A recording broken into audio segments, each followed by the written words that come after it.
Hello, and welcome back to the channel. Today, we are going to be processing rock drums, compressing, EQing, all the good stuff.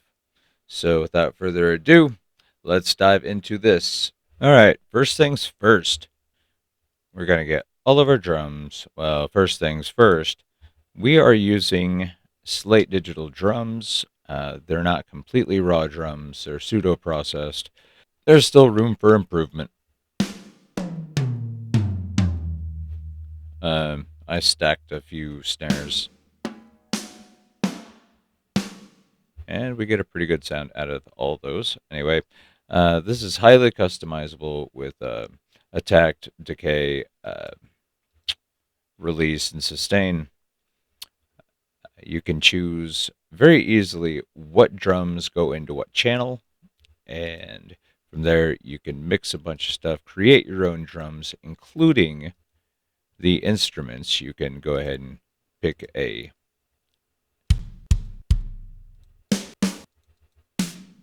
much anything and mix and match until you get the perfect snare. Perfect kit, should I say. There's grooves down here. Mini map.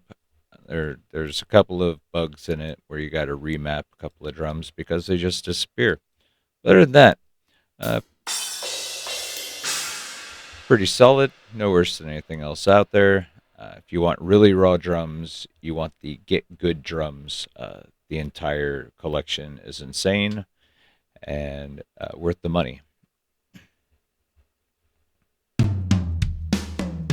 So this is the set I have. This is the part that we're going to focus on today.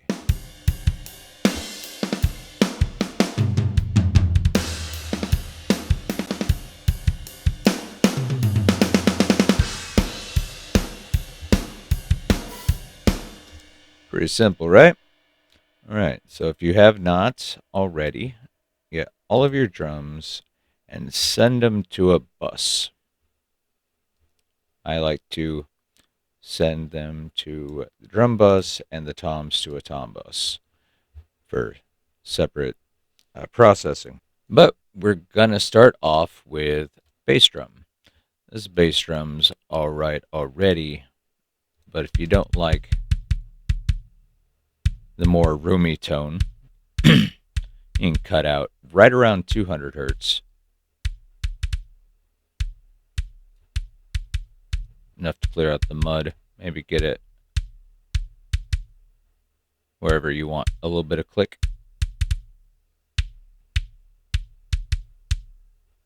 There's no wrong answer there. I don't really see the need to compress this kick, but I will clip it.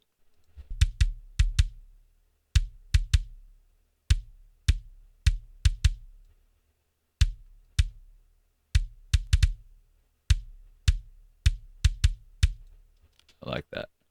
All right. The snare, everybody's favorite subject. Let's see if we can just demystify it for a second. There's only a few things that really need to be done on the snare. Get rid of any room sound. Essentially, the mids. You just want to tame them a bit. If you find a ring that you really don't like, get rid of it. But if you can't hear it in the mix, don't bother.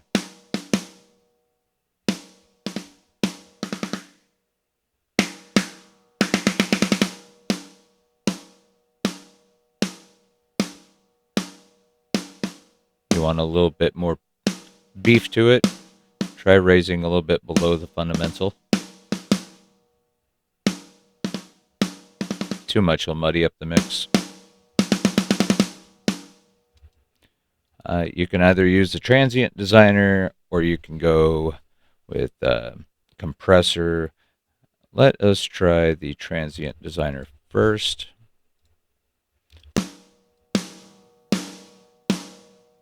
Really, I just want a little bit of tail.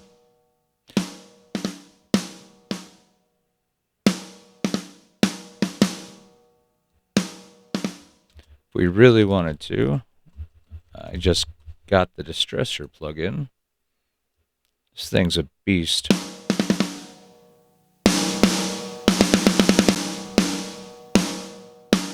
Parallel compress the hell of that. Maybe we don't do that yet. We're gonna go over here to our drum bus, and we're gonna set up the compressor. So this is the entire, without any compression. I'm choosing the SSL Logic. You can find something similar online.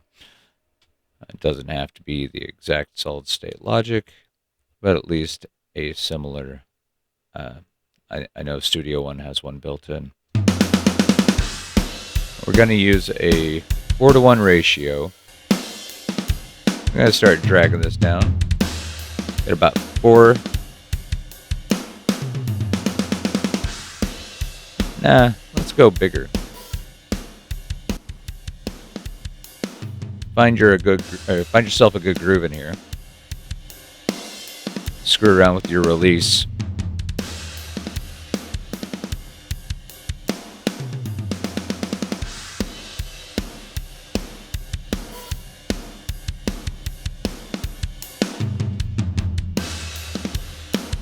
This is just going to give us a little bit of movement. We're going to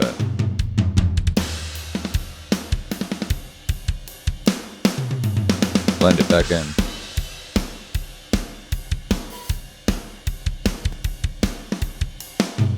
Before. After.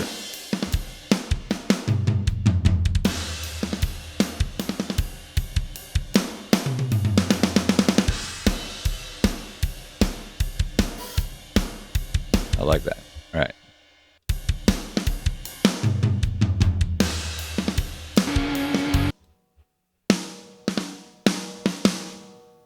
Add some tail to that.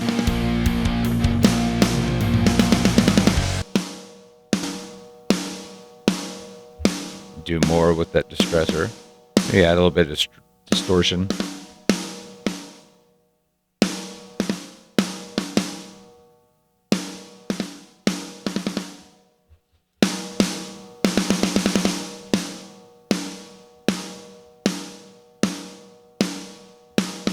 Next, we're going to do the toms. Toms are pretty simple. The resonance are maybe a little bit of the room. I say the room, but just the lower to mid frequencies. If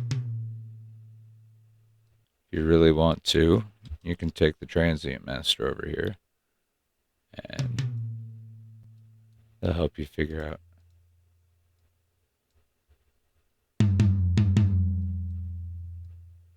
Take that all the way down. Figure out a little bit more instantaneously where your problem areas are.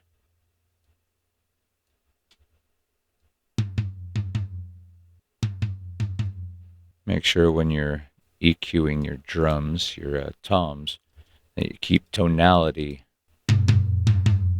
Make sure they sound like they're from the same brand at least.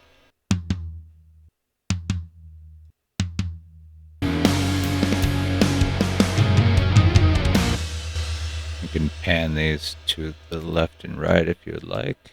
Yeah, there we go.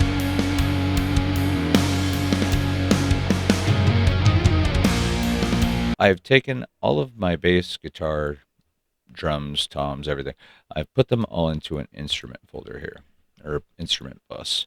From there, I'm going to, this is a trick I can't remember. I think it was from Get Good. But if you want to tuck away that snare a little bit, since it's high, it's about 3 decibels louder than everything else. We can go ahead and, let's see, give it a ratio, 4:1. And we're just going to cut out about 3 decibels of the snare.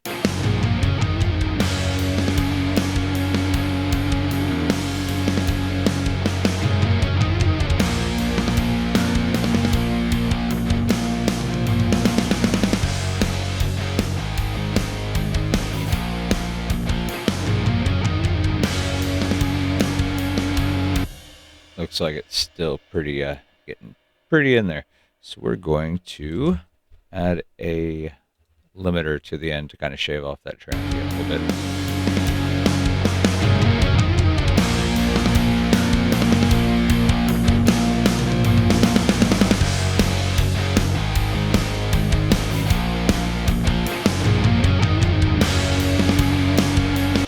All right, so far so good.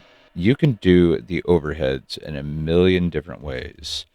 Some people that I've listened to in the past have told me if you're working with rock or metal, you want only your cymbals to actually, you want to use your overheads as cymbal track and nothing more. Once again.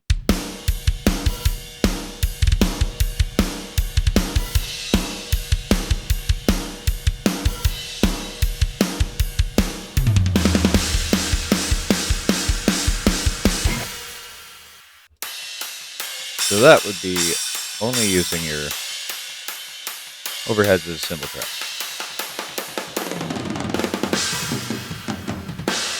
I'd say about, 200 hertz. Balance it out a little bit.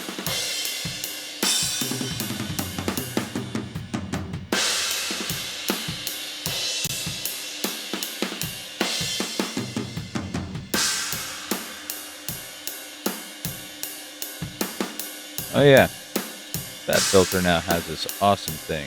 This little button right here. Spectral button. Goes in and takes care of any terrible resonances or harshness. You want to make sure these things, attack and release, are all the way down. You can also tail it to be more or less harsh on the harshness.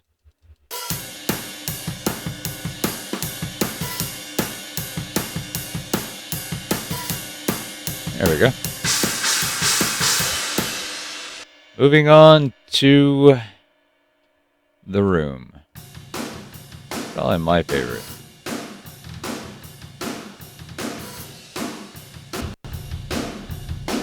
Want to get rid of any mud, any boominess.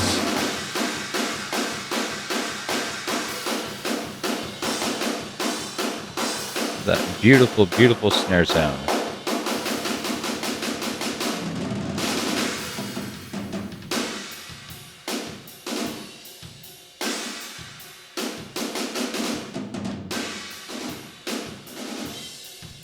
All right, that is, we are going to be using Pi by Waves Kramer. Can't remember who taught me this trick, but I like it a lot. I think it was Andrew Sheps. Don't quote me on that. But you're going to want to put the release to 1, the compression ratio to limiter, and crank this.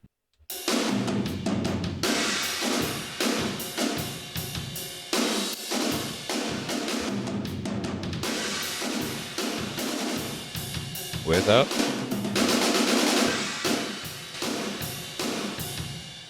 That's pretty awesome. So let's hear what that sounds like.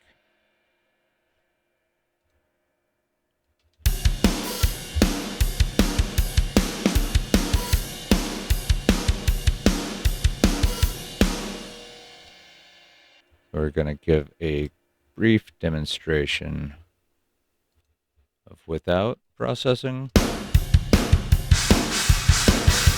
with processing.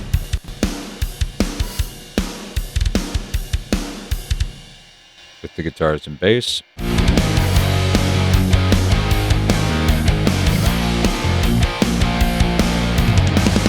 Of course, you have to tweak around with it, but all the bones are there. That is it for this segment. I hope you found some sort of value in this.